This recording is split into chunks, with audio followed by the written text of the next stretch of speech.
Hello guys, আসসালামু আলাইকুম। আশা করি তোমরা সকলেই ভালো আছো। এই দেখো, আমি আজকে একটা উইকলি মারছিলাম এই যে এই ওয়েবসাইটটা থেকে। এই ওয়েবসাইট থেকে কেউ কখনো টপ আপ করবেন না। এই যে এই ওয়েবসাইটটা অনেক খারাপ, মানে অনেক বাজে, যা বলার বাহিরে।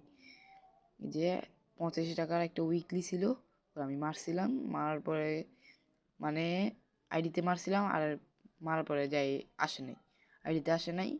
এই দেখো, ওদের টেলিগ্রাম গ্রুপেও আমি অনেকবার মেসেজ করছিলাম, ভয়েস মেসেজ দিছিলাম, লিখেও মেসেজ দিছিলাম, আমার আইডির টিয়ে সব দিছিলাম যে ডায়মন্ড আসছে নাকি ওদেরকে বিশ্বাস করানোর জন্য। মানে কোনো প্রকার একটাবার রিপ্লাই পাঠায় নাই। দেখেন ফুল ভিডিওটা। যে পরে হোয়াটসঅ্যাপে আমি আবার ওদেরকে নক দিছিলাম, হোয়াটসঅ্যাপে নক দিয়ে এতবার কল দিছি এবং কি ভয়েস পাঠাইছি, পরে ইমোজি দিছি এবং কি আমার আইডির ইয়েতেও দিছিলাম। এই যে দেখো, কিন্তু গেছে, কিন্তু আমার আইডিতে ওইখানে দেখাইতেছে গেছে, কিন্তু আমার আইডিতে নাই। দেখছো, এখান থেকে কেউ কখন টপ আপ করবে না।